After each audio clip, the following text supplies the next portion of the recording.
اللہ اللہ اللہ الرحمن الرحیم عن النبی صلی اللہ علیہ وسلم من ادى فيه فریضة كان كمن ادى 70 فریضة او كما قال علیہ الصلاة والسلام. برادران اسلام، قابل قدر ماؤں اور بہنوں، چونکہ رمضان شریف کی فضیلت کے بارے میں روایات میں یہ بات آئی ہے کہ جو شخص رمضان میں کوئی ایک فرض کام انجام دیتا ہے تو اللہ تعالیٰ کی دریائے رحمت جوش میں آ جاتی ہے اور اسے 70 فرضوں کے برابر ثواب دیا جاتا ہے.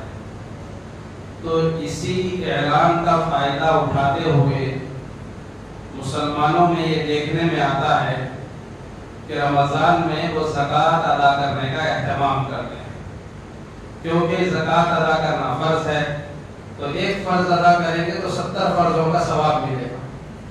خیر، یہ جذبہ تو اچھا ہے، لیکن یہ بات ذہن میں رکھنا چاہیے کہ رمضان کے انتظار میں زکوٰۃ کو روک کے رکھنا یہ مناسب بات نہیں ہے کہ سال کے درمیان میں جو بھی حساب ہو، جب سال مکمل ہو چکا ہو اس وقت فوراً زکوٰۃ ادا کرنے کی کوشش کرنا چاہیے.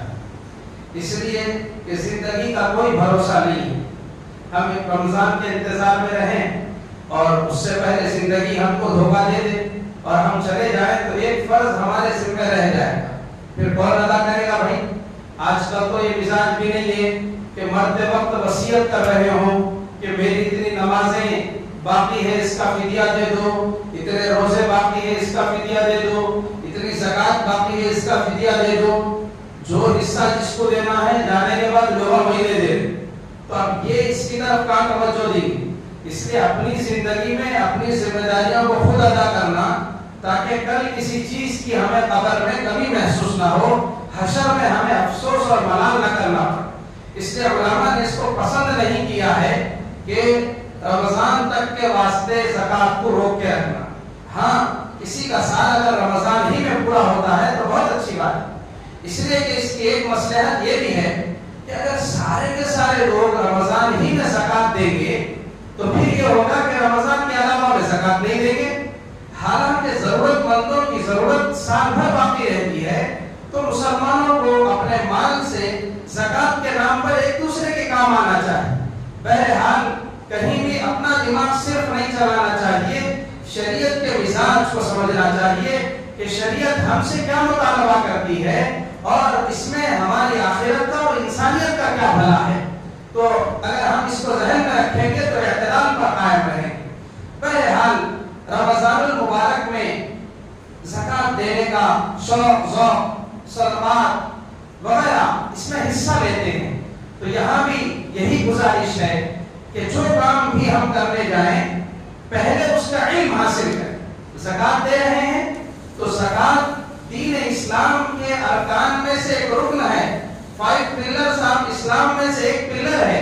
اگر وہ ہے تو اسلام کی عمارت ٹھہری ہوئی ہے، اور اگر وہ زندگی سے نکل گئی تو اسلام کی بنیاد منہدم ہو جائے گی. یہی وجہ ہے کہ اگر کوئی شخص زکوٰۃ کا انکار کر دے تو ایسا شخص ایمان سے نکل جائے گا، کافر ہو جائے گا. اس لیے کہ قرآن میں حکم آیا ہے اور قرآن کی کسی ایک آیت کا انکار بھی کفر میں پہنچا دیتا ہے.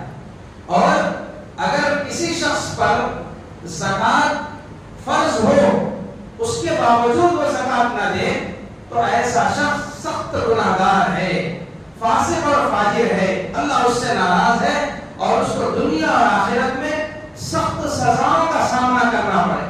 اس لیے زکوٰۃ کا انکار کرنا بھی ٹھیک نہیں. حضرت ابوبکر صدیق رضی اللہ عنہ نے ایک قبیلے سے محض اس وجہ سے جنگ کا اعلان کیا تھا کہ انہوں نے یہ اعلان کیا تھا کہ بھائی حضور پاک صلی اللہ علیہ وسلم اب گزر چکے ہیں، اس دنیا سے پردہ فرما چکے ہیں، تو ہم حضور کے زمانے میں دین کی جتنی باتوں پر عمل کرتے تھے سب پہ تو عمل کریں گے، لیکن ایک زکوٰۃ پہ ہم عمل نہیں کریں، اس کو چھوڑ کے باقی بات کرو. تو حضرت ابوبکر اللہ عنہ نے لشکر کو اس طرف تیار کر کے بھیجنے کا حکم دیا تو حضرت عمر فاروق رضی اللہ عنہ نے کہا امیر المومنین وہ مسلمان ہیں، تو فرمایا کہ نہیں، خدا کی قسم وہ زکات کا انکار کرتے ہیں اور شریعت کے کسی ایک حکم کا انکار کرنے والا بھی وہ دائرہ اسلام میں باقی نہیں رہ سکتا۔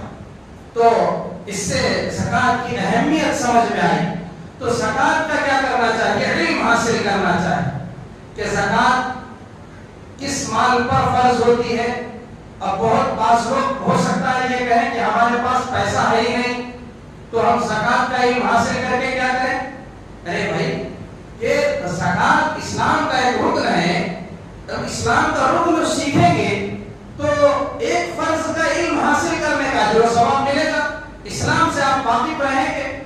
اور دوسری بات یہ ہے کہ پیسے کا کیا ٹھکانا ہے کہ یہ ہمیشہ کسی کے پاس نہ رہے، یہ بھی ضروری نہیں، ہمیشہ کسی کے پاس رہے یہ بھی ضروری نہیں، یہ آتا جاتا ہے، کیا پتا کہ کل کے دن پیسہ آ جائے، اللہ کوئی سورس اور ذریعہ بنا دے۔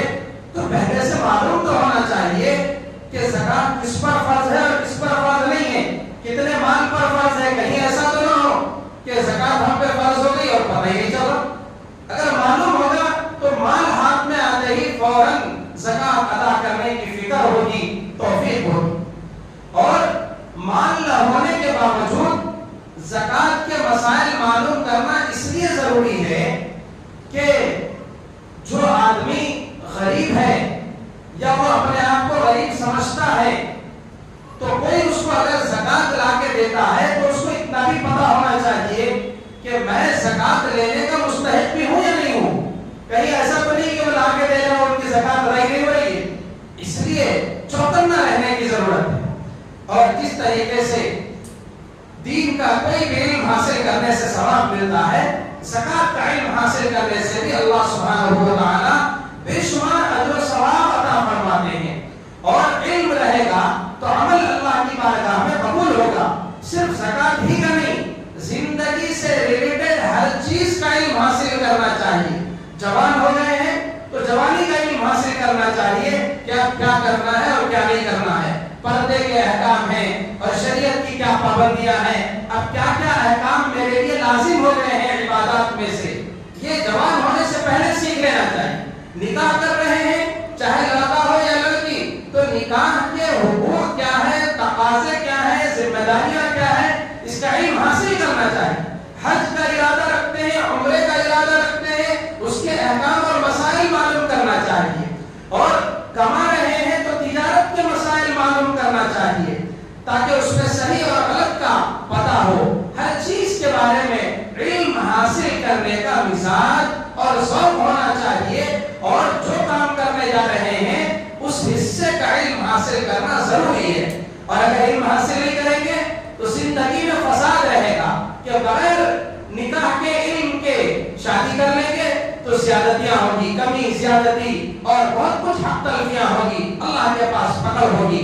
تجارت بغیر دین حاصل کرے کے بزنس میں اتر جائیں گے تو یا تو فرعون بن جائیں گے یا کنجوس مکھی چوس بن جائیں گے، استحق کے مانند اپنے مال پر مسلط رہیں گے، نہ خود فائدہ اٹھائیں گے نہ دوسروں کو فائدہ اٹھانے دیں۔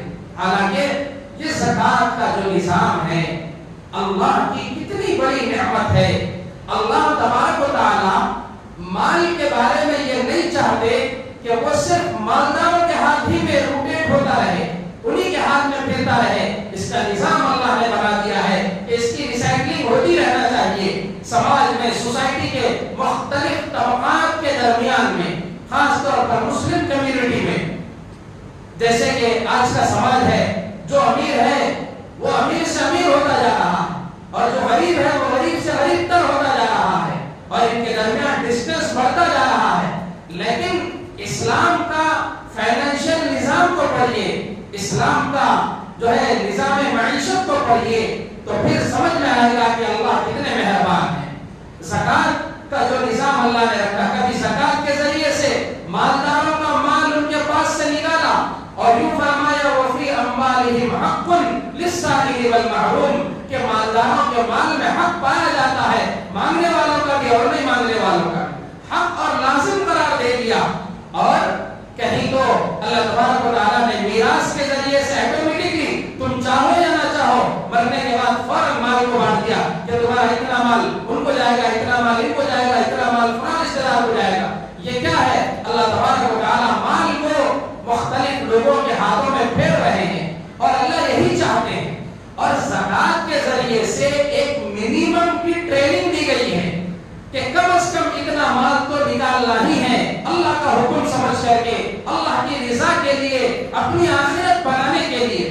اور میکسیمم کا اپنے اوپر چھوڑ دیا ہے کہ بھائی تم اپنے گھر اور اپنے کنبے کی فکر کرتے ہوئے، ان کی ضروریات کو پورا کرتے ہوئے اس میں آگے بڑھو، اس میں سخاوت دکھاؤ. اس لیے کہ یہ بندے کا ایک طرح کا امتحان ہے. جب بندے کے ہاتھ میں مال اور پیسہ آ جاتا ہے تو اللہ فرماتے ہیں انہ لحب الخیر لشدید.